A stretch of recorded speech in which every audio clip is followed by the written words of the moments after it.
Welcome back to the Truth Room, a space we build with courage, honesty, and conversations that the world often avoids. A space where we remove the masks, silence the shame, and stand face to face with the truths that shape our lives in Kenya today. This is episode 3, and today, we ask a question that is bigger than fitness, bigger than trends, bigger than the numbers on a screen. What does healthy really mean in Kenya? Let's start where many conversations about health begin today, with data. The numbers are in. Nairobi is one of Africa's most active cities.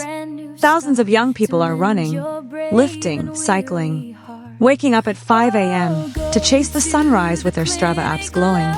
You've seen them on Waiyaki Way, in the green heart of Karura, along Ngong Road, across the red dust of Uhuru Park.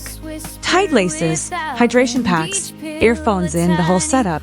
This is one face of health in Kenya, vibrant, visible, celebrated. But what about the other face?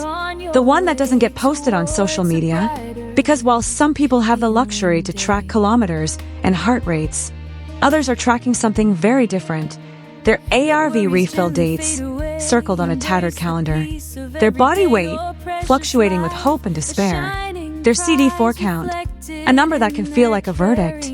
Their silence, a weight heavier than any dumbbell. Fitness requires time, safe spaces, good nutrition, comfortable gear, even disposable income. It's a privilege.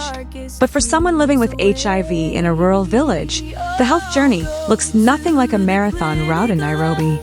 Their daily run is toward survival, against stigma that bites like a mosquito, hunger that gnaws at the stomach, loneliness that echoes in an empty room, fear that whispers in the dark, and misinformation that spreads faster than the truth. Both are acts of survival. One is running toward a better version of oneself. The other is running away from the illness and stigma threatening to consume them. But both require discipline. Both require strength. Both require a will to live. A fierce, unyielding will to live. Today in the Truth Room, we sit with someone who understands this second journey deeply. His name is Richard, a footballer, a brother, a friend, and a fighter living with HIV. He has allowed us into his truth, and we honor that courage. Richard, welcome to the Truth Room. Thank you for being here. Richard, thank you for having me. Question on emotional well-being. How does playing football with others affect your emotional well-being while living with HIV? Richard, when I'm on the pitch with my team, for those 90 minutes, the virus doesn't exist. The clinic appointments, the pill bottles, the whispers I sometimes overhear, it all just fades away. Football becomes a kind of freedom for me, a therapeutic escape. There's only the ball, my teammates, the goal. It's pure. In that moment, I'm not defined by diagnosis. I'm just Richard the midfielder, trying to make a good pass. The stress, the anxiety, it all drops. For those 90 minutes, I'm just free. Question on stigma and support. In what ways has group physical activity helped you cope with stigma or feelings of isolation? Richard, being active with a team gives me a support system I didn't know I needed. We sweat together, laugh together, lose together, win together, and somewhere in there, the isolation disappears. I remember one match, I was having a bad day. I'd missed my alarm and taken my pills late, and I felt weak, distracted. My captain, he didn't know my status, but he saw something was off. He just put his arm around me and said, "Hey, we're a team. We carry the weight together. Now go out there and play."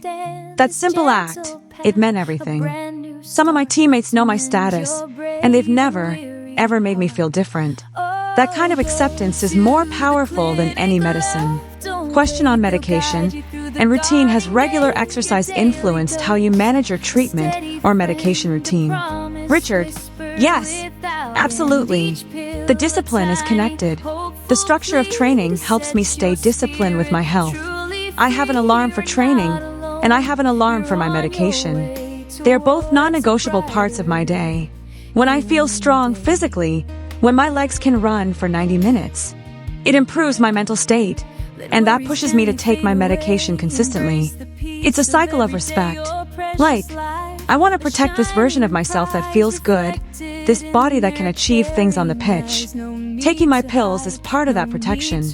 Question on relationship with his body. How has all of this The football, the exercise, the journey changed your relationship with your body. Richard, I used to look at my body with fear. It was a battlefield.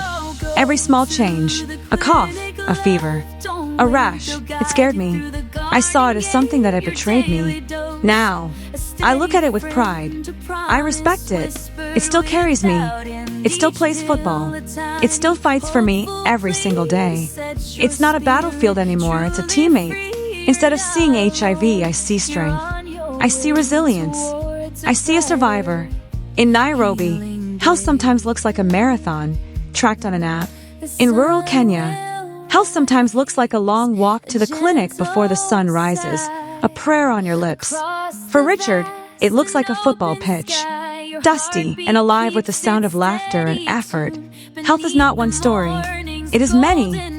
Here in the Truth Room, we believe every Kenyan deserves the privilege of health, whether that's a Strava-recorded run or the dignity of uninterrupted treatment. Both are valid. Both are important. If you or someone you love is living with HIV, remember, you are not alone. Your journey is valid, and your strength is real. Not just the strength to run a marathon, but the strength to get up every day and face the world.